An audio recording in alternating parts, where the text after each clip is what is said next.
और इस बीच आपको बता दें, न्यूज 18 के editor in chief Rahul Joshi के साथ खास बातचीत में गृहमंत्री अमित शाह ने क्या कहा है बिहार चुनाव को लेकर। बिहार में जो समीकरण है उसको लेकर कहा कि बिहार में नीतीश के नेतृत्व में ही सरकार बनेगी और बीजेपी की सीटें ज्यादा हैं या फिर कम, लेकिन मुख्यमंत्री नीतीश कुमार ही होंगे। ये अमित शाह ने न्यूज 18 के editor in chief Rahul Joshi से बातचीत में कही है। बिहार चुनाव से पहले सबसे बड़ा इंटरव्यू जो कि न्यूज 18 नेटवर्क के editor in chief Rahul Joshi ने लिया है, उनसे खास बातचीत में अमित शाह ने यह दावा किया कि बीजेपी की सीटें चाहे कम आए या फिर ज्यादा आए, मुख्यमंत्री सिर्फ और सिर्फ नीतीश कुमार ही बनेंगे। सुनिए क्या कहा उन्होंने।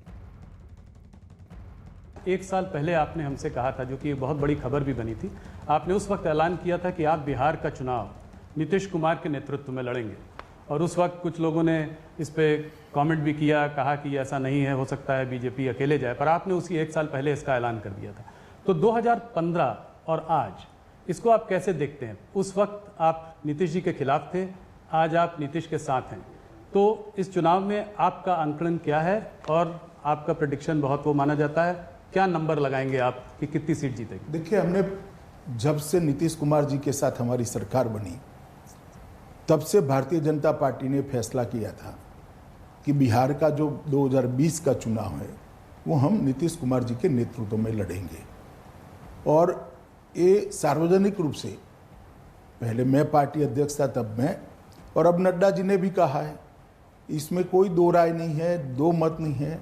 मैं आज फिर से दोहराना चाहता हूँ कि चुनाव बिहार में श्री नीतीश कुमार के नेतृत्व में लड़ा जा रहा है और नरेंद्र मोदी जी एनडीए के सर्वमान्य प्रमुख नेता हैं, उनके नेतृत्व में लड़ा जा रहा है। तो जो कुछ भी भ्रांतियां फैलाने का प्रयास कर रहा है, मैं आज इस पर बड़ा फुल स्टॉप लगाना चाहता हूं। नीतीश कुमार ही बिहार के अगले मुख्यमंत्री होंगे। अगर भारतीय जनता पार्टी की सीट ज़्यादा आएंगी तब भी? देखिए, अगर मगर का सवाल ही नहीं है। एनडीए को 2/3 बहुमत मिलने जा रहा है और नीतीश कुमार जी मुख्यमंत्री बनेंगे। तो ये आपका प्रेडिक्शन है? जी।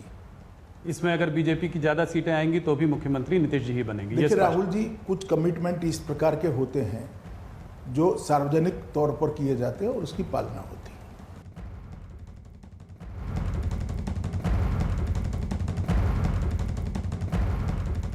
तो अमित शाह ने भी साफ कर दिया है कि सीटें चाहे बीजेपी की ज्यादा आए या फिर कम आए, लेकिन मुख्यमंत्री नीतीश कुमार ही बनेंगे। चर्चा के लिए हमारे साथ हमारे दो सहयोगी, नीरज कुमार बिहार के औरंगाबाद से हैं, रवि सिंह मुजफ्फरपुर से हमारे साथ हैं, तो वहीं हमारे साथ वरिष्ठ पत्रकार शेष नारायण सिंह भी जुड़ चुके हैं। शेष नारायण जी, सबसे पहले आपके पास, पहले बीजेपी के छोटे प्रवक्ता से लेकर जेपी नड्डा तक को यह साफ करना पड़ा कि भाई नीतीश कुमार के ही नेतृत्व में हम चुनाव लड़ रहे हैं और मुख्यमंत्री भी वही होंगे। और अब तो अमित शाह भी ये बात साफ कर चुके हैं कि चाहे हमारी सीटें कम आए या फिर ज्यादा, लेकिन मुख्यमंत्री नीतीश कुमार ही बनेंगे। लेकिन सवाल ये खड़ा होता है फिर एलजेपी जिस कॉन्फिडेंस के साथ, क्योंकि चिराग पासवान को भी अगर हम देखें, जिस कॉन्फिडेंस के साथ वो ये कहते नजर आए कि चुनाव के बाद सरकार बीजेपी की बनेगी और बीजेपी को हम समर्थन दे रहे हैं, फिर उसको किस तरीके से देखें? शेर है, मित्र भी मनो तो मोहब्बत की बू नहीं, वो दिन हुआ हवा हुए जो पसीना गुलाम। रामविलास पासवान जिंदा थे तो हर पार्टी में एडजस्ट हो जाते थे, सबसे उनकी अच्छे रिश्ते थे। आज वो सभी हो गए हैं और उनके बेटे ही जो हैं, तो 2014 में उन्होंने जाके कह दिया रामविलास से कि साहब हम तो बीजेपी के साथ जाएंगे, और जीत के सरकार बन गई, सब कुछ हो गया। एकाएक हमें ऐसा लगता है कि उनको मुबालता हो गया कि वो बहुत बड़े नेता हो गए। तो आज वो पहले तो नीतीश को चैलेंज किया, उसके बाद बीजेपी को चैलेंज कर दिया कि साहब बीजेपी की सरकार जो बनेगी वो हमारी कृपा से बनेगी। तो वो सारी बातें कल से आज तक में जेपी नड्डा ने कहा और संबित पात्रा ने प्रेस ब्रीफिंग में कहा, और अब तो अमित शाह ने ही साफ साफ कह दिया कि भाई हमारा नीतीश कुमार और हमारा गठबंधन है और उसमें विकासशील इंसान हमारे साथ है। जो सच्चाई है वो ये है, और जीतन राम मांझी नीतीश कुमार की, तो 4 लोगों की पार्टी सरकार बनाएगी। ठीक है, शेष नारायण जी लौटेंगे आपके पास। बिहार चुनाव से पहले सबसे बड़े इंटरव्यू में अमित शाह चिराग पासवान पर भी खुलकर बोले और उन्होंने दावा किया कि बिहार चुनाव में एनडीए को 2/3 बहुमत मिलेगा। इस चुनाव में एक अलग मुद्दा जो उठकर आ रहा है वो है चिराग पासवान जी का। पहले वो आपके साथ थे, अब वो आपके साथ नहीं हैं। कुछ लोग कह रहे हैं वो अभी भी साथ में हैं। कल ही मैं उनका स्टेटमेंट देख रहा था, कह रहे थे कि मैं अपना सीना चीर के अगर दिखाऊं तो उसमें मोदी जी बसे हुए हैं। तो अगर ऐसा है तो फिर वो आपके साथ क्यों नहीं है? 143 सीटों पर चुनाव लड़ रहे हैं। अब मेरे साथ क्यों नहीं है, हमारे साथ क्यों नहीं है, इसका जवाब तो चिराग जी ही दे सकते हैं। मगर मैं पहले बहुत दुखद घटना अभी अभी हुई, श्री रामविलास जी हमारे साथ नहीं रहे और रामविलास जी समाजवादी आंदोलन की उस पीढ़ी के कार्यकर्ता थे जिन्होंने सामाजिक न्याय के लिए बहुत बड़ा काम किया। लगभग 5 दशक तक देश की राजनीति को वो योगदान करते रहे और बिहार के ही थे और खास कर दलितों के लिए बहुत बड़े नेता रहे। मैं श्री रामविलास पासवान जी को श्रद्धांजलि देना चाहता हूं। और जहां तक लोजपा भाजपा जदयू के गठबंधन का सवाल है, भाजपा की ओर से जदयू की ओर से लोजपा को उचित जो बनती थी वो सीटों को कई बार ऑफर किया गया, कई बार नेगोशिएशन भी किया गया। अभी अभी मैंने अखबार में पढ़ा कि मैंने नहीं कहा, उन्होंने नहीं कहा, ये भी सच नहीं है। मेरी भी चिराग भाई के साथ कई बार बात हुई कि इतनी सीट बनती है, इतनी सीटों पर आप मान जाइए और अगर कुछ है तो नेगोशिएशन के लिए आइए। कितनी सीट दी थी आपने? मैं नंबर सार्वजनिक करना नहीं चाहता हूं क्योंकि सार्वजनिक जीवन में ये ठीक नहीं होगा। मगर जो एक नया साथी जनता दल आया था, गत विधानसभा में चुनाव में जनता दल नहीं था जी। तो जनता दल हमारे साथ जुड़ता है तो भाजपा और लोजपा दोनों की सीटें कुछ कुछ तो कम होगी, हमारी भी हुई है जी, ये लाजमी था। तो सबने अपनी अपनी सीटें कम करनी थी, ये एक समझौता था, मगर वो नहीं हो पाया और नहीं हो पाया तो बड़े दुख के साथ हमने अलग होना पड़ा। और उन्होंने एक तरफा कुछ बयान भी दिए, वो बयानों का भी रिएक्शन भारतीय जनता पार्टी और जदयू के कार्यकर्ताओं में भी आया। तो गठबंधन के लिए बड़ी दिक्कत थी और फिर भी हमने नहीं तोड़ा। अंततोगत्वा तोड़ने की घोषणा उनकी ओर से ही हुई। तो एलजेपी लगातार बीजेपी के साथ होने की बात करी। अमित शाह ने साफ तौर पर कहा कि हम 2/3 बहुमत हमें मिलेगा, एनडीए को 2/3 बहुमत मिलेगा और साथ ही एलजेपी पर भी उन्होंने अपनी जो बात थी वो साफ तौर पर सामने रखी। हम सीधे नीरज की तरफ रुख कर लेते हैं। नीरज, ये किस तरीके से इस दावे को देखा जाए? अमित शाह कह रहे कि एनडीए को 2/3 बहुमत मिलेगा और भ्रांति फैलाई गई एलजेपी को लेकर, एलजेपी की तरफ से, उस भ्रांति को किस तरीके से देखें?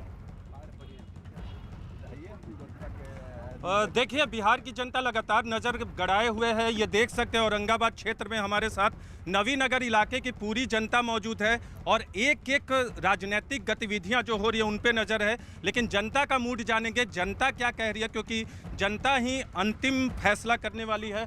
आप बताइए, क्या लगता है? एलजेपी से बहुत कन्फ्यूजन हो रहा है एनडीए के अंदर, क्या एलजेपी कन्फ्यूजन पैदा कर रही है? बिल्कुल कर रही है, करना भी उसका वाजिब है, बनता है, उसका हक बनता है।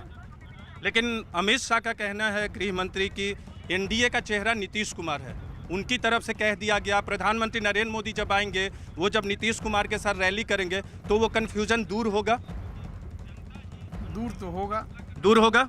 हाँ, दूर होगा। आपको क्या लगता है? नहीं दूर होगा। क्यों नहीं? इसलिए कि जिस तरह से ये कार्यक्रम पार्टी का चल रहा है, जिस तरह से इन लोग का गठबंधन सबका ही है, तो इसको भी, इस पार्टी का भी हम लोग जानते हैं। यहाँ से एलजेपी के उम्मीदवार हैं, क्या कोई कंफ्यूजन है? नहीं, एलजेपी से कोई कंफ्यूजन है? आप लोग को कोई एलजेपी से कंफ्यूजन है यहाँ? कोई नहीं। कंफ्यूजन है? कोई नहीं सर, कोई नहीं। देखिए, तो इन लोगों की राय आपने जान ली कि क्या एलजेपी कंफ्यूजन पैदा कर रही है। देखिए गायत्री, वहीं एलजेपी कंफ्यूजन पैदा कर रही है जहां उनका उम्मीदवार मजबूत हो, यानी स्थानीय तौर पे मजबूत हो। चाहे औरंगाबाद से दूर की बात करें, सासाराम में रामेश्वर चौरसिया हो, वो टक्कर दे रहे। दिनारा में राजेंद्र सिंह एलजेपी के टिकट पे उम्मीदवार हैं। इसके अलावा और कई जगह जहां स्थानीय तौर पे उनका उम्मीदवार मजबूत है, वहीं एलजेपी टक्कर दे रहे। बाकी सीटों पे एलजेपी की दावेदारी मजबूत नहीं। और आपने सुन ली, नवीनगर क्षेत्र जो कि औरंगाबाद में पड़ता है, औरंगाबाद जिले में, यहाँ एलजेपी की दावेदारी मजबूत नहीं है, लोगों को कन्फ्यूजन नहीं है। लेकिन हाँ, ये बात ज़रूर है कि जब से एलजेपी के अध्यक्ष रामविलास पासवान लगातार नीतीश कुमार पे हमला बोल रहे हैं, तो एनडीए के भीतर कन्फ्यूजन पैदा हुआ था। लेकिन जब से केंद्र की तरफ से बीजेपी ने साफ करना शुरू किया है, तो कुछ कन्फ्यूजन अब कम हो रहा है। जी, कंफ्यूजन कम हो रहा है, लेकिन इसका असर चुनाव पर क्या होगा, इसको भी समझने की कोशिश करेंगे। इस सबके बीच बता दें कि न्यूज़ 18 नेटवर्क के editor in chief Rahul Joshi से खास बातचीत में गृह मंत्री अमित शाह ने बिहार में अकेले चुनाव क्यों नहीं लड़ा, इस पर भी खोल कर दिया उन्होंने जवाब। बहुत दिनों से इस बात में हम लोगों ने, मैंने आपसे पहले भी ये इंटरव्यू में पूछा है, इस बात की चर्चा भी रही है, आपके कैडर्स की डिमांड भी रही है, लोग ये जानना भी चाहते रहे हैं कि भारतीय जनता पार्टी बिहार में चुनाव अकेले क्यों नहीं लड़ती है। देखिए,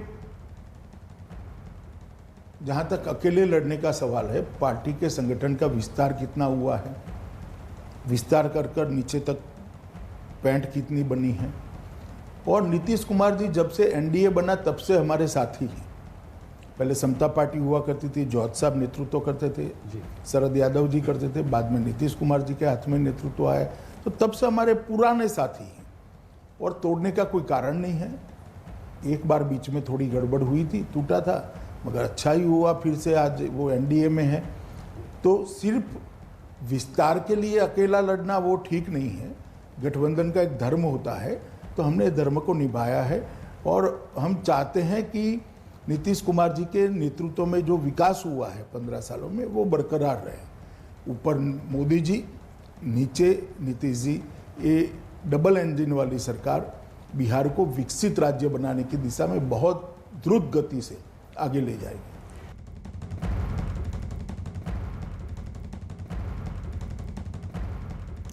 तो सुना आपने अमित शाह को। अमित शाह ने साफ तौर पर अपनी बात रखी, कहा कि क्यों अकेले चुनाव नहीं लड़ा, क्योंकि नीतीश कुमार का विकास था और उस विकास पर गठबंधन चुनाव लड़ने जा रहा है। हम सीधे रवि सिंह की तरफ रुख कर लेते हैं। नीरज बता रहे हैं रवि कि अब कंफ्यूजन जो क्रिएट हुआ था एलजेपी की तरफ से, अब वो धीरे धीरे लोगों में दूर हो रहा है। आपकी रिपोर्ट, आपका आकलन क्या कहता है? देखिए, सीधे यहाँ पे जनता से पूछ लेते हैं, क्योंकि इस समय मैं मुजफ्फरपुर में हूँ और तमाम लोग हमारे साथ में हैं। और अमित शाह का इंटरव्यू ठीक चुनाव से पहले न्यूज 18 इंडिया पर हुआ, हम लोगों से जान लेते हैं। अमित शाह ने दो इंपॉर्टेंट चीजें कही। एक तो यह है कि बीजेपी की ज्यादा या कम सीटें आती हैं तो नीतीश कुमार ही उसके मुखिया होंगे सरकार के। दूसरी कहा है कि किसी तरीके की कंफ्यूजन नहीं है एलजेपी। तो आप क्या कहना चाहेंगे, क्या कहना चाहेंगे आप? क्या मतलब? अमित शाह ने कहा कि मुख्यमंत्री नीतीश कुमार ही होंगे, चाहे बीजेपी की कम आए चाहे ज्यादा सीटें आए। निश्चित रूप से माननीय मुख्यमंत्री जो नीतीश कुमार है, वाकई में बिहार के जो है जो एजुकेटेड पर्सन है, और अगर गठबंधन करती है एनडीए गठबंधन की, मुख्यमंत्री नीतीश कुमार ही होंगे। तो मुख्यमंत्री के रूप में अच्छे मुख्यमंत्री हैं, एजुकेटेड हैं, पढ़े लिखे हैं। आप बताएं, आप बताएं। जी, जैसा कि हम लोग ने पिछले 15 वर्षों से देखा है मुख्यमंत्री नीतीश कुमार का कार्यकाल, उन्होंने काम तो अच्छा किया है, फिर भी जनता कुछ के मन में है कि बदलाव चाहिए, एनडीए में चेहरा का बदलाव होना चाहिए। अच्छा। सरकार तो निश्चित रूप से एनडीए की ही बनेगी, चेहरा बदलना चाहिए। क्यों ऐसा? ऐसा इसलिए कि नीतीश कुमार को 15 वर्षों से उनके काम को हम लोगों ने देखा है, कुछ कमियां उनमें रह गई हैं। आप बताएं। देखिए, अमित शाह जी और बिहार भाजपा डिसीजन ले चुकी है कि नीतीश कुमार के नेतृत्व में ही हम चुनाव लड़ रहे हैं। चाहते हैं, एकदम चाहते हैं नीतीश कुमार ही मुख्यमंत्री बनेंगे। मुजफ्फरपुर की जनता ये ठान चुकी है कि सीएम का चेहरा बदलना होगा। भाजपा शीर्ष नेताओं के मानना होगा कि यहाँ पे सीएम नीतीश कुमार का बदलाव चाहती है। अच्छा, क्यों ऐसा? कि उनका कार्यकाल अच्छा नहीं रहा है, उनका शराबबंदी, दहेज वाला जो काम किया सब फेलियर होगा। शराबबंदी तो किया है, क्या गलत बात? आप घर घर शराब बिक रहा है, बंदी कहाँ होगा? हर घर बताएं। चलिए रवि, लौटेंगे आपके पास। शेष नारायण जी, आपके पास आते हो। आप कह रहे थे कि मुगालता है चिराग पासवान, क्योंकि अभी अभी अध्यक्ष बने हैं। क्या ये सिर्फ मुगालता है? और जो कंफ्यूजन की बात कही जा रही है एलजेपी की तरफ से, बीजेपी कह रही है कि सिर्फ कंफ्यूजन पैदा करने की एलजेपी ने कोशिश की। आपको लगता है कि वो कंफ्यूजन अब बीजेपी के छोटे प्रवक्ता से लेकर अब अमित शाह तक अगर बोल रहे हैं, इस पर स्थिति को साफ कर रहे हैं, तो क्या वो कंफ्यूजन लोगों से दूर होगी? बिल्कुल दूर होगा भाई। अमित शाह इनको, चिराग पासवान को मालूम है कि नरेंद्र मोदी की लोकप्रियता जो है उसको इनकरेज करने की कोशिश कर रहे थे, लेकिन उन्हें ये नहीं पता था कि उनके पास जितने कार्यकर्ता हैं उसका कई हजार गुना कार्यकर्ता तो बीजेपी के पास हैं। अमित शाह अगर कह रहे हैं नरेंद्र मोदी जाके उनके साथ मीटिंग करेंगे, इनके ऑफिशियल हेडक्वार्टर से उनको कटवा कह दिया गया है, तो अब उनका कार्यकर्ता इनकी तरफ क्यों आएगा? हाँ, रामेश्वर चौरसिया वगैरह जो बीजेपी के पुराने कार्यकर्ता हैं वो उनको अपना बनाने की कोशिश कर लेंगे, तो बीजेपी में तो है नहीं है वो लोग, वो कोई कहीं भी जाए। तो कुल मिला के हमें लगता है कि चिराग पासवान को ये लगता था कि भाई हम ये कह देंगे जनता मान लेगी, लेकिन चुनाव के पहले नरेंद्र मोदी के वहां सभा होने जा रही थी इसके पहले, तो वो बात बहुत साफ कर देंगे। वो आज भी जब कल ही संबित पात्रा ने कहा उसके बाद से ही मैंने भी परसों मुझे लगता था कि नहीं शायद इनका समर्थन होगा, लेकिन तस्वीर यह है, मैंने बीजेपी के एक बड़े प्रवक्ता से बात की और उन्होंने कहा कि साहब वो तो ठीक है, ये तो वोट काट देंगे, नीतीश कुमार को हरा देंगे, लेकिन उस चक्कर में अगर तेजस्वी यादव ज्यादा सीटें जीत गए तो हम इनको काय को सपोर्ट करेंगे। तो उनका रणनीतिक मामला भी है ना, इनको सपोर्ट करके तेजस्वी यादव पर डिपेंडेंस बढ़ती है। तो इसलिए बीजेपी में ये मानना कि बीजेपी इनके इशारे पे चलेगी, बिल्कुल इनको मुगालता था। और वो मुगालता अमित शाह की इस इंटरव्यू के बाद जो न्यूज 18 इंडिया में दिखाया जा रहा है, तो बिहार में हम जानते हैं कि ये घर घर देखा जाता है, टीआरपी फ्रॉड की बात अलग है, लेकिन ये देखा हर जगह यही जाता है। और वहां पे लोगों को मालूम है कि अब अमित शाह ने साफ साफ कह दिया है कि भैया ठीक है, आपकी पिताजी से हमारे संबंध थे, उनकी दुखद मृत्यु हो गई, लेकिन अगर आप हमारे घर में ही झगड़ा कराने आए हैं तो आपसे हमारा कोई लेना देना नहीं है। आप चुनाव लड़िए, तो सीटें आपकी आएंगी, देखा जाएगा। और उनका दावा 2/3 मेजॉरिटी का है, तो ये फिर कहाँ होते हैं? यानी एलजेपी ने जो कंफ्यूजन क्रिएट किया वो उनका रणनीतिक मसला है, लेकिन अब ये चुनाव पर किस तरीके से असर डालेगा शेष नारायण जी, ये भी समझने की कोशिश करेंगे। लेकिन इस सबके बीच ये भी बता दें अपने दर्शकों को, बिहार चुनाव से सबसे पहले बड़े इंटरव्यू में न्यूज 18 नेटवर्क के editor in chief Rahul Joshi से खास बातचीत में गृहमंत्री अमित शाह ने दावा किया कि बीजेपी की सीटें कम आए या फिर ज्यादा, मुख्यमंत्री नीतीश कुमार ही बनेंगे। जरा सुनिए क्या कहा उन्होंने। एक साल पहले आपने हमसे कहा था, जो कि एक बहुत बड़ी खबर भी बनी थी, आपने उस वक्त ऐलान किया था कि आप बिहार का चुनाव नीतीश कुमार के नेतृत्व में लड़ेंगे। और उस वक्त कुछ लोगों ने इस पे कमेंट भी किया, कहा कि ऐसा नहीं है, हो सकता है बीजेपी अकेले जाए, पर आपने उसी एक साल पहले इसका ऐलान कर दिया था। तो 2015 और आज इसको आप कैसे देखते हैं? उस वक्त आप नीतीश जी के खिलाफ थे, आज आप नीतीश के साथ हैं, तो इस चुनाव में आपका आंकलन क्या है और आपका प्रेडिक्शन बहुत वो माना जाता है, क्या नंबर लगाएंगे आप कि कितनी सीट जीतेगी? देखिए, हमने जब से नीतीश कुमार जी के साथ हमारी सरकार बनी तब से भारतीय जनता पार्टी ने फैसला किया था कि बिहार का जो 2020 का चुनाव है वो हम नीतीश कुमार जी के नेतृत्व में लड़ेंगे। और ये सार्वजनिक रूप से, पहले मैं पार्टी अध्यक्ष था तब मैं, और अब नड्डा जी ने भी कहा है, इसमें कोई दो राय नहीं है, दो मत नहीं है। मैं आज फिर से दोहराना चाहता हूँ कि चुनाव बिहार में श्री नीतीश कुमार के नेतृत्व में लड़ा जा रहा है और नरेंद्र मोदी जी एनडीए के सर्वमान्य प्रमुख नेता हैं, उनके नेतृत्व में लड़ा जा रहा है। तो जो कुछ भी भ्रांतियां फैलाने का प्रयास कर रहा है, मैं आज इस पर बड़ा फुल स्टॉप लगाना चाहता हूं। नीतीश कुमार ही बिहार के अगले मुख्यमंत्री होंगे। अगर भारतीय जनता पार्टी की सीट ज़्यादा आएंगी तब भी? देखिए, अगर मगर का सवाल ही नहीं है। एनडीए को 2/3 बहुमत मिलने जा रहा है और नीतीश कुमार जी मुख्यमंत्री बनेंगे। तो ये आपका प्रेडिक्शन है? जी। इसमें अगर बीजेपी की ज़्यादा सीटें आएंगी तो भी मुख्यमंत्री नीतीश जी ही बनेंगे? देखिए राहुल जी, कुछ कमिटमेंट इस प्रकार के होते हैं जो सार्वजनिक तौर पर किए जाते हैं और उसकी पालना होती है।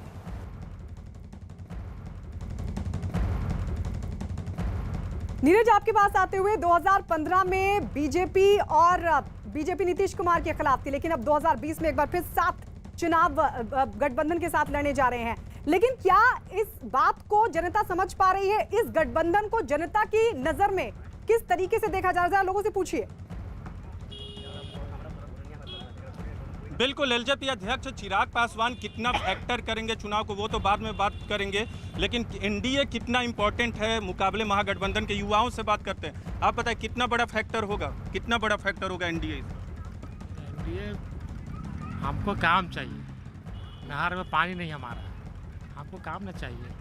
हम लोग विधायक, वर्तमान विधायक जो है गायब है, वो पानी को मतलब नहीं है उनका, हमें वोट से मतलब। वोट से मतलब है, समस्याएं मौजूद हैं लोगों की। आप बताएं, मोदी बड़े फैक्टर हैं या नीतीश कुमार बिहार चुनाव में? बिहार चुनाव में नीतीश कुमार का कोई रोल ना रहा है सब। मोदी जी का तो केंद्र में है, केंद्र में है। केंद्र से मतलब। तो इस बार बिहार चुनाव में फैक्टर कौन है एनडीए में? मोदी। एनडीए में फैक्टर कौन? कोई फैक्टर नहीं है। तो क्या फैक्टर है चुनाव का? फैक्टर लालू प्रसाद तेजस्वी हैं। लालू प्रसाद तेजस्वी हैं, कहीं मोदी हैं, कहीं नीतीश हैं। आप क्या फैक्टर होगा? मोदी होंगे, नीतीश कुमार होंगे। नीतीश कुमार के लोग हैं जो किए हुए हैं, आज दिखाई दे रहा है, रोड है, बिजली है। हम आप 9 बजे रात के, 10 बजे रात के कहीं एकदम स्वतंत्र रूप से आ जा रहे हैं। हम देख रहे हैं, रात था, जंगल रात ठीक है था। नीरज, लौटेंगे आपके पास। यानी लोग साफ तौर पर कह रहे हैं कि उनको सिर्फ काम चाहिए, उनको रोजगार चाहिए, जो भी उनको देगा उसी को वोट देंगे। लेकिन इस सबके बीच आपको बता दें, न्यूज 18 से एक्सक्लूसिव बातचीत में गृह मंत्री अमित शाह ने बंगाल के हालात पर भी अपनी राय रखी। उन्होंने पश्चिम बंगाल में भ्रष्टाचार चरम पर बताया और साथ ही ये भी दावा किया कि अगले साल होने वाले चुनाव में बीजेपी चुनाव जीतेगी। थोड़ा सा वेस्ट बंगाल के बारे में बात करना चाहता हूँ। पिछली बार भी मैंने बात की थी, इलेक्शन आने वाला है अगले 6 महीनों में। आप बंगाल की स्थिति को आज कैसे देखते हैं? देखिए, बंगाल में कानून और व्यवस्था चरमराई हुई है। अम्फान तूफान आया, पूरी राहत इधर उधर अनाप शनाप घोटालों में चली गई। जो यहाँ से अनाज भेजा गया वो भी घोटालों में तितर बितर हो गया। कोरोना के लिए भी जिस प्रकार की पर्याप्त व्यवस्था होनी चाहिए थी वो नहीं हुई। भ्रष्टाचार अपनी चरम सीमा पर है। कानून और व्यवस्था तितर बितर हो गई है। घुसपैठ बेरोक टोक चालू है। बम बनाने के कारखाने हर जिले में मिलते हैं। स्थिति बहुत खराब है। और सबसे चिंताजनक बात लोकतंत्र के लिए है कि विपक्ष के कार्यकर्ताओं पर जिस प्रकार के मुकदमे और हत्याएं हो रही हैं, मैं मानता हूं कि ये भारत के किसी और राज्य में अब दिखाई नहीं पड़ता। एक जमाने में केरल में होता था, परंतु अब तो वहां पर भी काफी अंकुश आया है। तो आपका क्या अनुमान है, भारतीय जनता पार्टी को क्या उम्मीद है इलेक्शन में अगले साल? हम डटकर लड़ेंगे और मुझे भरोसा है कि इस बार बंगाल में परिवर्तन होगा। भारतीय जनता पार्टी की सरकार नरेंद्र मोदी जी के नेतृत्व में बनने जा रही है। कोई चेहरा आपके दिमाग में है जिसको कि चीफ मिनिस्टर प्रोजेक्ट किया जाएगा?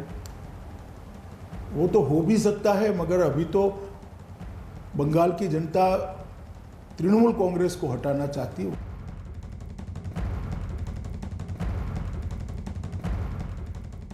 न्यूज 18 नेटवर्क के editor in chief Rahul Joshi से खास बातचीत में गृह मंत्री अमित शाह ने कोरोना से बचने के लिए 3 मंत्र दिए। उन्होंने सलाह दी कि कोरोना से बचने के लिए मास्क पहनना, दूरी बनाए रखना और हाथ को साफ रखना जरूरी है।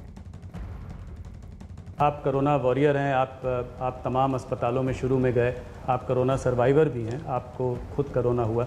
आपका क्या संदेश है देश के लिए? मैं इतना ही कहना चाहता हूं कि जब तक दवाई नहीं बनती है, टीका नहीं वैज्ञानिक बना लेते हैं, तब तक प्रधानमंत्री जी की जो अपील है, मास्क पहन कर रखना, हाथ को स्वच्छ रखना सैनिटाइजर से और 2 गज की दूरी रखना, यही दवाई है। और कोरोना से हमने बचना चाहिए। प्रधानमंत्री जी के नेतृत्व में दुनिया भर में कोरोना के खिलाफ हम एक सफल लड़ाई लड़े हैं। प्रति 10 लाख की आबादी अगर सब आंकड़े देखें, कोरोना पीड़ित लोगों की संख्या, मृत्यु की संख्या और रिकवरी रेट, तो इस सब में भारत 1, 2, 3 में आता है। मैं मानता हूं कि आगे पर कोरोना पर संपूर्ण विजय के लिए भारत की जनता ने कटिबद्ध होना चाहिए और इसके लिए यही 3 मंत्र हमारे पास है। मास्क पहन कर रखना, सलामत अंतर के साथ ही खड़े रहना और हाथ को स्वच्छ रखना। अगर इतना हम करते हैं तो बहुत सारे लोगों को कोरोना से बचा सकते हैं। आने वाले दिन त्योहारों के दिन हैं, त्यौहार जरूर मनाइए, मगर कोरोना से बचकर और कोरोना को परास्त कर त्यौहार बनाना चाहिए।